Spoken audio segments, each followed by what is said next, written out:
I don't know what it is with Republicans and celebrity. That's not true. I do know what it is with Republicans and celebrity. What it is with Republicans and celebrity is that Republicans are so often ripped on by celebrities, out here in Los Angeles, in Hollywood. They spend so much of their day being ripped on by people out here that they get sad. And then when a celebrity comes forward and says, I'm with you, everybody gets super excited. Oh my gosh, that famous person's with me. And it's fairly typical. It's just a human nature thing. Like when I was growing up, I remember that a big hero in the Jewish community, and still is, was Sandy Koufax. Now, Sandy Koufax is not a practicing Jew. Sandy Koufax is not somebody who spends a lot of time thinking about Judaism. Sandy Koufax, I believe, is intermarried. But Sandy Koufax one time took off the day of Yom Kippur in the World Series. And this was a big move because Sandy Koufax is a celebrity. People are very, very taken in by celebrity. The problem is, a lot of celebrities are celebrities for things that have nothing to do with politics. So Roseanne was a celebrity because she's a funny lady who was on a show in the 90s that was actually quite to the left. And the same thing is true for Kanye West. As I say, live by the Kanye, die by the Kanye. I'm very glad that Kanye is saying that people ought to think for themselves, but Kanye is also Kanye, and he is apt to say things from time to time that may not be politically the wisest. You tie yourself to a celebrity, Kid Rock, who knows nothing about politics, and you shouldn't be surprised when he burns you. Okay, Republicans tied themselves to a celebrity in Donald Trump, and most of the things that have burned them about Donald Trump have come from him being a celebrity, not from him being the president. It's been him playing Celebrity Apprentice at the White House, or him during the campaign saying celebrity-like things, right? That's where most of the trouble for the Trump administration has come, not in his policy. His policy has been quite good. And well, now Donald Trump and Jared Kushner and the White House, they're inviting over Kim Kardashian. Now, why they would invite Kim Kardashian, I suppose it's because, yay, we have a celebrity, and Kim Kardashian is close to Kanye West. And maybe if we recruit some celebrities, then a lot of people will be warmer toward us, and we're showing that we're reaching across the aisle and all the rest. Kim Kardashian, okay, let's just say that the risk factor on Kim Kardashian is not low. All right, Kim Kardashian is not a low-risk figure. She's not a person who you have to the White House, and then you assume that she's going to be a grand spokesperson for your policies. Now, I understand Democrats could do this and get away with it because they could always hide one celebrity amidst the thousands of other celebrities they had. Democrats are not tied to particular celebrities in the same way that Republicans are. So Hillary Clinton was not tied to Harvey Weinstein in the same way that Donald Trump was sort of tied to Roseanne in this particular case, because Harvey Weinstein was one among thousands of Hollywood celebrities who supported Hillary Clinton. There are like 5 public celebrities who supported Donald Trump, and so Trump in the public eye is very tied to each of them. Well, now he's having Kim Kardashian to the White House, and he's having Kim Kardashian to the White House to discuss prison reform. Now, I am really Luke cold on prison reform. I am not in love with a lot of the talk about prison reform. The reason being that it seems to me that the policy has not been clarified. In many cases, the prison reform that they are talking about involves letting people out of prison too early, and the recidivism rate among those prisoners is like 75% over the course of the next 5 years. So letting people out of prison so they can go back in prison seems not to make a lot of sense to me. Now, what people have said is we're taking fewer people into American prisons and the crime rates aren't rising. Right, because we still have a lot of people in prison. But if you let more people out of prison, the crime rates rise. We've seen this in the state of California. In the state of California, Jerry Brown has let thousands of prisoners out of prison early on prison furloughs, and the crime rates have gone up relatively dramatically in most urban areas in the state of California over the last several years. Instead of building new prisons, he decided to release those people back to county level, and then those county level prisoners were released into the general public, and it's been quite a disaster. Well, now the White House is going to have Kim Kardashian over there to talk about prison reform, and apparently she is interested in pushing for the release of one particular prisoner named Alice Johnson. So who exactly is Alice Johnson, and why should she be released? The answer is that she shouldn't be released. And the answer is that Alice Johnson is a person who was convicted of a major drug offense in 1994. Not just a major drug offense, like trafficking in thousands of pounds of drugs.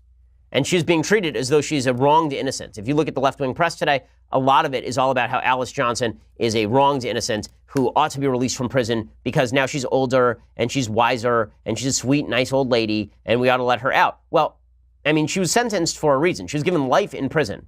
Okay, the reason that she was given life in prison is because Alice Johnson committed some pretty terrible crimes. So she just, and she's never admitted to committing these terrible crimes, by the way. I love this. CNN printed a piece from her in early May. And the editor's note said this: Alice Marie Johnson is a grandmother who has served more than 20 years in prison for a first-time nonviolent offense. So that makes it sound like Alice Johnson was smoking dope in her backyard, and the police came in, and they arrested her, and then they gave her 20 years in prison. That is not what happened. According to Alice Johnson, that is what happened. And according to Alice Johnson, she says, I'm only one of thousands of first-time nonviolent offenders given mandatory and lengthy prison terms after committing crimes under financial distress. In 1996, I was given a death sentence without sitting on death row. I was convicted as a first-time nonviolent drug offender to life behind bars in federal prison. Since I went to prison, the laws governing my wrongdoing have changed. If I were convicted again today for the same crime, my life might look very different. And then she's written some plays, and she supposedly made herself into a better human being, and all of this. She says, before my incarceration, I had a full life. I married my childhood sweetheart. I became a mother to 5 beautiful children. As the years went on, I became a facilitator, training people on how to be managers. I was a manager at FedEx for 7 years. Life for a time was good. So to return to our story, as you recall, Kim Kardashian, the Trump administration, they are all pushing for Alice Johnson to be released from prison. Again, there is a problem here. The problem is that Alice Johnson actually committed a pretty dire crime. She says she did not. She says, after almost 2 decades together and a tumultuous relationship, my husband and I divorced in 1989.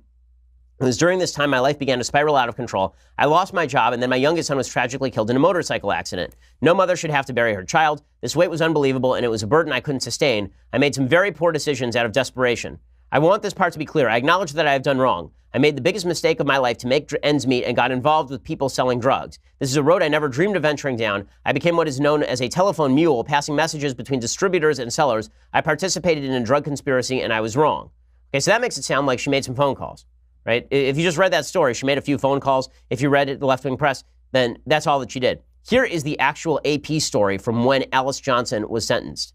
Okay, this is from 1997. Quote, a 41-year-old Memphis woman was sentenced to life in prison for leading a multi-million-dollar drug ring that dealt in tons of cocaine from 1991 to 1994. Alice Marie Johnson was, quote, the quintessential entrepreneur, said U.S. District Judge Julia Gibbons as she pronounced sentence on Friday. And clearly the impact of 2,000 to 3,000 kilograms of cocaine in this community is very significant. Johnson was tried last year on cocaine conspiracy and money laundering charges, along with Curtis McDonald and Jerlene McNeil. During the trial, evidence showed an operation with Texas-based Colombian drug dealers and their Memphis connections trading tons of cocaine for millions of dollars in cash. McDonald was sentenced earlier this month to life in prison for his part in the cocaine conspiracy and money laundering operation. McNeil received a 19-year sentence. So, no, this was not like she was just sitting on the corner selling some pot. She was running thousands of pounds of cocaine from a Colombian-based drug cartel. And you're not going to get that in the press. All of which is to say, maybe you want to release her from prison. Maybe you want to parole her. Maybe you think that she's done her time. She's been in prison since 1997, so she's been there for 21 years at this point. Maybe you think that she should be released into the general public. That's fine. I don't know why you would do it based on Kim Kardashian's recommendation. And I don't know why you would take celebrities seriously on these issues in the first place, since they're not experts on these issues in the first place. It irritated the living hell out of me when Barack Obama had George Clooney in to talk about Middle Eastern policy. And it drives me nuts when the Trump administration has Kim Kardashian in to discuss prison reform. I'm sorry. There is no level of expertise that Kim Kardashian or George Clooney seem to have. It's one thing if you want to talk to Amal Clooney, right? Amal Clooney apparently actually has some expertise. She used to work at the UN. But you want to talk to people who actually know what they are talking about. I am not sure what Kim Kardashian has expertise on other than branding. She's great at branding, no question. She makes emojis, so there's that. So I guess if there's an emoji summit at the White House, then we can have Kim Kardashian in. But I hate celebrity worship. It drives me up a wall. I've lived my entire life in LA surrounded by people who worship celebrity. It is so stupid, I cannot even tell you. Most celebrities do not know what they are talking about. Most celebrities are not politically aware. Most celebrities are at best tangentially involved with politics. But because they're famous, we think they know everything. The halo effect in the human psyche is really an amazing thing. It really is an amazing thing. Right? The halo effect, which suggests that because somebody is good at one thing, this means they are good at all things. It's a pretty amazing. So we think that because somebody is beautiful, this means they're smart, or because they are rich, it also means that they are wise. Okay, none of this is true. You can be rich and stupid. You can be beautiful and stupid. You can be smart and ugly. All of these things can be true at once. Or you can be rich and stupid and ugly, right? Any combination of these factors is possible. But because human beings tend to worship at the altar of fame, they say, okay, I see that guy, I know that person must know what they're talking about, so Kim Kardashian must obviously know what she is talking about. Kim Kardashian, I don't know why you would think she knows what she's talking about. I just wouldn't know.